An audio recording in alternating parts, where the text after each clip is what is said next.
Julian Lombardi never tolerated the unexpected. In his view of the world, everything had to be under control, every minute of the routine meticulously planned to ensure that nothing strayed from the path. Since he lost his wife, that need for order intensified. Pain was a chaotic element, and the only way he had found to deal with it was by eliminating any unpredictable variable. His son, Leonardo, was no exception to that logic. The boy had it all: a renowned school, private tutors, a promising future mapped out with precision. But there was something in his gaze, a sparkle that seemed to have dimmed over the years. Julian noticed it, but avoided thinking about it. After all, there was no time for sentimentality. Until one afternoon, when arriving home earlier than usual, Julian encountered a scene that left him bewildered. Through the office window, he saw Leonardo in the garden, barefoot with his feet touching the damp grass and his arms extended in the air in a fluid, almost hypnotic movement. Next to him, twirling with impressive lightness, was Isabella Ruiz, the house cook. Until that moment, he had barely registered her presence, an efficient and discreet employee, nothing more. But there, before his eyes, she and Leonardo moved as if they shared a secret, a language entirely beyond Julian's comprehension. His son was smiling, a broad, free smile, the kind he hadn't seen in years, and that deeply unsettled him. At first, Julian believed it was an insignificant joke, a fleeting moment of distraction. But as he continued watching, he realized it wasn't something casual.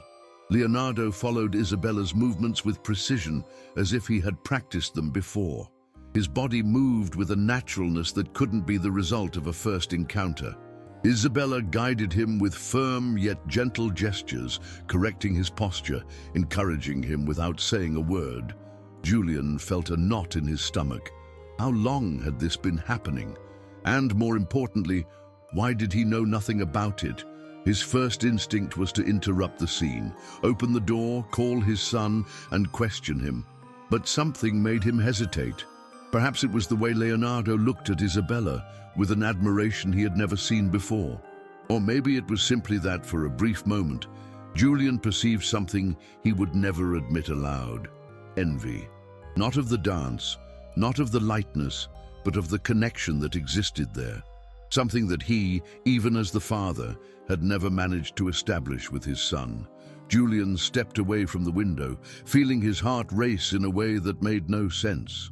He tried to convince himself that his reaction was only concern for Leonardo's future. He didn't want his son to be distracted by something irrelevant, to waste time on an activity without purpose. But deep down, he knew it wasn't just that. The discomfort came from somewhere else, the feeling that he no longer had control over everything in the boy's life. There was a part of Leonardo he didn't know, and that realization irritated him more than he cared to admit. That night, he sat at the dinner table as usual, watching Leonardo with heightened attention. The boy seemed different. He no longer had that tense posture he used to display in front of his father, nor the excessive silence of someone afraid to say something wrong. He was more present, more alive. At one point, while Isabella served the meal, Julian noticed a brief exchange of glances between them, a discreet smile from her, and a look of enthusiasm on Leonardo's face. That was enough for him to make a decision. He needed to know more about who Isabella Ruiz really was. Julian was not one to ignore what bothered him. If something seemed like a threat, however small, he would take care of it before it grew. And at that moment, Isabella Ruiz was exactly that, an unknown element beginning to exert influence over Leonardo. The next day, while working in his office, he turned on his computer and began to investigate. It wasn't long before he found information that surprised him. Isabella was not just a cook. Her name appeared in old newspaper articles, always accompanied by enthusiastic praise. Promise of the National Ballet, precocious genius of dance, the bright future of Isabella Ruiz. Headlines that absurdly contrasted with the simple figure he knew. Her story, however, did not have a glorious ending. There was a sudden silence in her trajectory, An abrupt pause in the records. What happened? He continued searching until he found a small note, almost forgotten in digital archives. Isabella left the stage shortly after the death of her boyfriend, an equally talented dancer who suffered a tragic accident. After that, she simply disappeared from the artistic scene. Julian leaned back in his chair, absorbing the discovery. All of that made the situation even more bewildering. What was a woman with such a past doing in his house, teaching his son to dance? And above all, why did Leonardo seem so fascinated by it? Julian couldn't get it out of his head for the rest of the day. He tried to concentrate on work, but the image of Leonardo dancing in the garden kept returning to his mind. He had always believed he was doing what was best for his son, providing him with stability, excellent education, and a safe path to the future. But what if he had ignored something essential? What if, in the attempt to protect him from the pain and unpredictability of life, he was pruning a fundamental part of who Leonardo really was? The thought irritated him. He didn't like uncertainties, and much less questioning himself. For him, everything had to have a logical answer. At the end of the afternoon, he decided he needed to clarify the situation once and for all. He walked to the kitchen, where he found Isabella organizing the utensils with her usual calm. Without preamble, he asked, "Since when have you been teaching my son to dance?" Isabella showed no surprise. She just sighed, as if she had been expecting that moment. "Since the day he saw me practicing alone and asked if he could try," she replied. As simple as that. No elaborate justifications, no excuses. Julian remained silent for a few seconds, trying to decipher this woman who, all of a sudden, seemed far more complex than he had imagined. Julian folded his arms, studying Isabella with a penetrating gaze. He expected anything, a hesitant justification, an apology, perhaps even an attempt to convince him that this was something good for Leonardo. But she simply held his gaze, serene, as if she had nothing to hide. That irritated him even more. "And did you think it was a good idea to teach my son to dance without consulting me?" he questioned, keeping his voice controlled. Isabella did not avert her gaze. It wasn't a planned decision, but he wanted to learn, and honestly, he needed something to make him happy. Those words struck him in a strange way. Happiness. It was something Julian didn't usually consider a priority. What mattered was security, success, efficiency. Yet here was a woman whom he barely knew, telling him straight out that maybe his son needed something different. He wanted to retort, but nothing came to him. Instead, he simply took a deep breath and left the kitchen without another word. During dinner, his posture was tense, his thoughts tangled. He looked at Leonardo, trying to catch signals he had never noticed before. The way the boy avoided talking about school, as if merely fulfilling an obligation. The way his gaze always seemed distant, as if he were waiting for something that never arrived. And then he remembered the smile in the garden, the sparkle in the eyes that he himself hadn't seen in years. Something inside him stirred, an uncomfortable feeling, as if he had made a mistake and was only now beginning to notice it. That night, Julian couldn't sleep well. He tossed and turned in bed, staring at the dark ceiling, while his mind replayed the conversation with Isabella and the scene in the garden. He had never considered dance something significant. To him, it was a fleeting activity, without practical use. But then, why did it unsettle him so much? Was it merely the fact of having lost control over the situation? Or was there something deeper he didn't want to admit?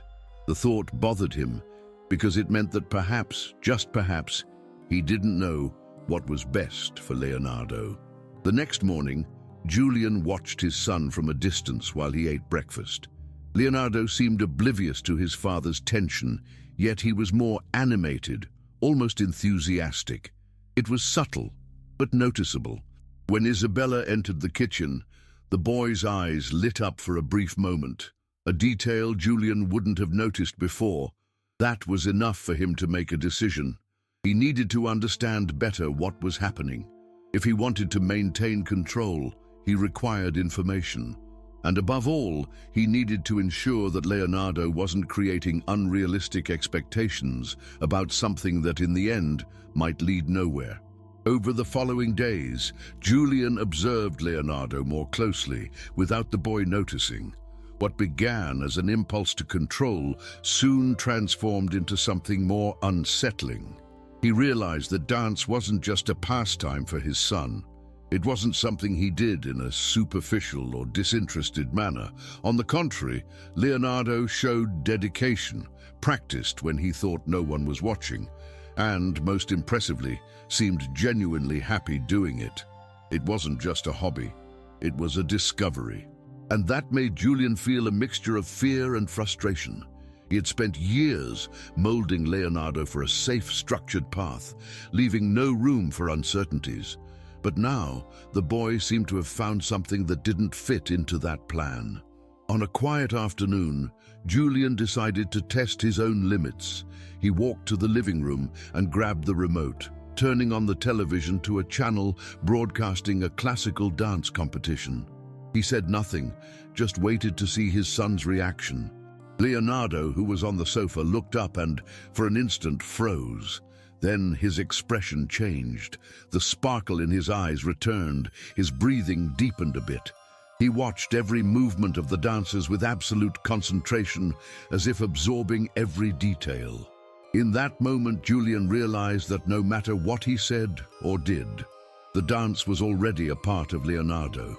He could try to ignore it, control it, divert attention, but his son had already found something that truly moved him.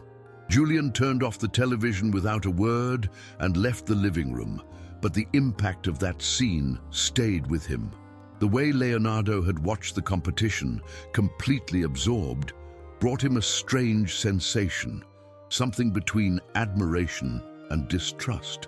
He had spent years believing he was preparing his son for a solid future, but what if he was just imposing his own insecurities? The idea deeply disturbed him. He had always been sure that emotions were dangerous distractions, that feelings hampered logic and efficiency. But what if he was wrong? The next day, as he walked down the hall, he heard music coming from the garden. He stopped before being seen and discreetly spied. There was Isabella guiding Leonardo, who was trying to replicate a complex movement. The boy made mistakes, but he didn't give up. He tried again and again. Julian noticed something curious. Isabella didn't lavish excessive praise, nor did she treat Leonardo as if he were fragile. She simply taught, corrected, and allowed him to discover for himself how to improve. It was a discipline different from what Julian knew, not based on rigidity, but on genuine growth. And then, for the first time, he wondered if he wasn't underestimating his own son. That night, Julian sat in his office, staring at the computer screen, unable to concentrate on work. The images of his son dancing, tirelessly trying to get every movement right, wouldn't leave his head. He had always believed that protecting him meant preparing him for what truly mattered: a secure career, financial stability, a future without surprises. But now, he saw Leonardo striving with a determination he had never shown in any of the studies, extracurricular activities chosen by his father, or private lessons that his father insisted on paying for. Sighing, Julian leaned back in his chair. It was impossible to deny this meant something for his son. And deep down, he knew he couldn't simply tear that desire away as if it were a passing whim. But accepting the idea that Leonardo might follow a different path than planned still seemed terrifying to him. He didn't want to see him suffer, fail, or be frustrated by dreams that might never come true. However, for the first time, a doubt arose. Was it his role to prevent his son from failing, or was it simply to support him so that he could discover on his own where that path would lead? The answer to that question came unexpectedly a few days later, when Leonardo entered the living room with a sheet of paper in his hand. He hesitated for a moment before handing it to his father. Julian took the paper, and upon reading it, felt his heart race. It was an enrollment form for a youth dance competition. Leonardo's name was already registered, the decision made. The boy looked at him with a mix of anxiety and hope, waiting for his father's reaction. Julian didn't know what to say. Every rational part of him screamed that this was a mistake, that it made no sense to invest time and energy in something so uncertain. But at the same time, he couldn't ignore the way his son clenched his fists, as if he were ready to defend his choice if necessary. For a moment, Julian saw himself years ago, facing the pressure from his own family to follow a traditional path in business. He remembered the weight of expectations that had never asked if he wanted to bear them. Was he doing the same with Leonardo? He took a deep breath and handed the paper back. "If you're going to do this, then you have to dedicate yourself truly," he said, trying to keep his voice firm despite the inner turmoil. Leonardo's face lit up as if those words were all he needed to hear. Julian didn't know if he had made the right decision, but one thing was clear: for the first time, he was truly listening to his son.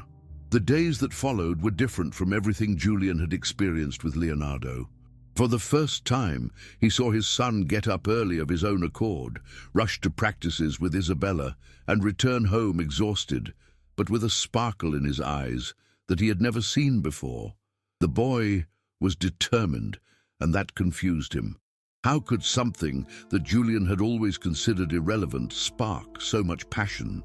He tried not to show it, but he was torn between pride and apprehension. If Leonardo really turned out to be good, that could open doors to an unexpected future. But if he failed, Julian would have to be prepared to deal with the disappointment. On the day of the competition, Julian sat in the audience with a racing heart. He had never felt so nervous about something unrelated to work or business. When the curtains opened and Leonardo stepped onto the stage, he felt a lump in his throat. The boy seemed small under the harsh lights, but there was something in his posture that conveyed confidence. The music began, and for a moment, everything around him disappeared. Leonardo danced with the same dedication he had shown during practices, but now there was something more, a genuine commitment, a connection with the moment. It wasn't just about technique, it was something that came from within, and it was there, in that performance, that Julian finally understood. Julian realized he was holding his breath. Every movement of Leonardo was precise, but not mechanized. He wasn't simply repeating steps he had learned. He was telling a story, conveying something that words could not express. Julian looked around and saw the audience equally absorbed in the performance. It was impossible to ignore. His son had talent. Not because he was perfect, but because he managed to move people emotionally. When the music ended and Leonardo stood still in the center of the stage, silence enveloped the theater for a brief moment, followed by intense applause. Julian, without realizing it, stood up along with the audience. The announcement of the winners came shortly after. Leonardo did not win first place. Julian felt a tightening in his chest when he heard another competitor's name, fearing his son's reaction. But Leonardo did not seem dejected. On the contrary, he was smiling. Then, a special award was announced, Best Artistic Expression. Leonardo's name echoed through the theater, and the boy went up on stage to receive the trophy. Julian saw Isabella smiling by his side, moved, and in that instant he understood what really mattered. It wasn't about winning or losing, but about finding something that made one feel alive. When Leonardo came down from the stage, holding the award with a sparkle in his eyes, Julian felt an instinctive urge to go to him. For years, he had avoided overt displays of affection, believing that firmness was the best way to prepare his son for life. But in that moment, none of that seemed to matter. Leonardo looked at him as if seeking confirmation, a sign that his choice had not been a mistake. Without much thought, Julian opened his arms, and before he could hesitate, his son threw himself into them. It was a brief hug, but full of meaning. For the first time in a long time, Julian didn't need to say anything. Later, as they left the theater, Leonardo held the trophy to his chest, and without looking at his father, cautiously asked, "Can I keep training?" Julian paused for a moment, contemplating the night ahead. The old Julian would have responded with a speech about priorities, about the future, about the importance of keeping one's feet on the ground. But this Julian, the one who had just seen his son shine on stage, understood that his role wasn't to control every step his son took. It was to be by his side, no matter where that path led. He sighed and smiled slightly. "You can," he replied, and for the first time he felt that he was finally doing the right thing.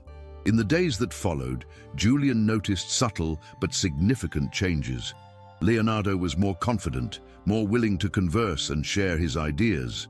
The silent barrier between them seemed to finally dissolve. Isabella continued training the boy, and to Julian's surprise, he no longer felt the same discomfort as before. On the contrary, he began to see Isabella differently, not as an intruder, but as someone who unexpectedly had helped his son find himself. One afternoon, while passing by the living room, he saw Isabella adjusting Leonardo's posture as he repeated a complicated movement. For the first time, Julian didn't feel the need to intervene. He simply stood there, watching. As he was leaving, he heard Isabella say, "Dance isn't about being perfect, it's about finding your voice." And, in that moment, Julian understood that this lesson wasn't just for Leonardo. It was for him, too. He had spent his life trying to avoid risks, controlling every detail to prevent pain and failure from entering. But in doing so, he had also pushed away joy and discovery. He would never know where dance might take Leonardo, but that no longer mattered. For the first time, he understood that his role wasn't to guarantee a safe destiny, but to support his son on the journey, and perhaps to learn along the way.